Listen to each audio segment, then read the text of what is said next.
شروع میں کچھ بھی نہ تھا، نہ زمین، نہ آسمان، نہ ستارے، بس اللہ تعالیٰ کی قدرت کا نور تھا جو ہر سمت پھیلا ہوا تھا۔ پھر اللہ تعالیٰ نے چاہا کہ ایک ایسی مخلوق کو پیدا کیا جائے جو علم رکھے، سمجھ رکھے اور دنیا میں نیکی پھیلائے۔ یوں پاک مٹی جمع کی گئی، سفید، سرخ، بھورے، مختلف رنگوں کی مٹی جو انسان کی فطرت اور نشان بنی۔ اللہ تعالیٰ نے اس مٹی سے خوبصورت پیکر بنایا، ایک ایسا جسم جس میں زندگی آنے والی تھی۔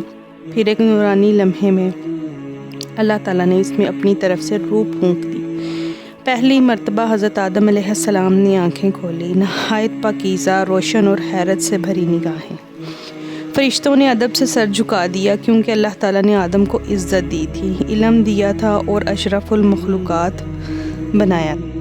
ہماری قیمت مٹی نہیں ہے، ہماری قیمت اس روح میں ہے جو اللہ تعالیٰ کے امر سے ہمارے اندر پھونکی گئی۔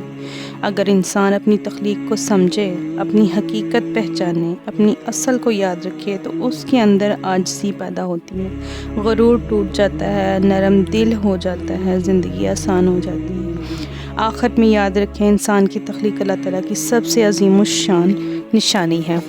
ہم میں سے ہر شخص ایک مقصد کے ساتھ آیا ہے اور ایک دن ہم سب نے اپنے رب کے سامنے واپس جانا ہے۔ اس کے لیے دیے ہوئے جسم، روح اور وقت کا حساب دینا ہے۔ یہ سفر وہی سمجھ سکتا ہے جو اپنی تخلیق پر غور کرتا ہے۔ حضرت آدم کو جب دنیا کی طرف بھیجنے کے بعد انسانیت کا سفر ایک نئی منزل کی طرح شروع ہوا تو دنیا کے ہر منظر، پہاڑ، دریا، ہوا، موسم انسان کے لیے ایک آزمائش بھی تھے اور رحمت بھی۔ اللہ تعالیٰ نے آدم علیہ السلام کو سکھایا کہ زندگی کا اصل کام کیا ہے: شکر کرنا، صبر کرنا اور نیکی کو پھیلانا۔ انسان کو آزادی دی گئی مگر ساتھ یہ وعدہ بھی کیا جو بھلائی کرے گا اسے اس کا بہترین بدلہ ملے گا۔ آدم علیہ السلام زمین پر اترے تو انہوں نے اپنے رب کا شکر ادا کیا۔ ان کی ہر سانس، ہر قدم انسان کے لیے ایک سبق تھا۔ انسان غلطی کر سکتا ہے مگر مایوس نہیں ہونا چاہیے۔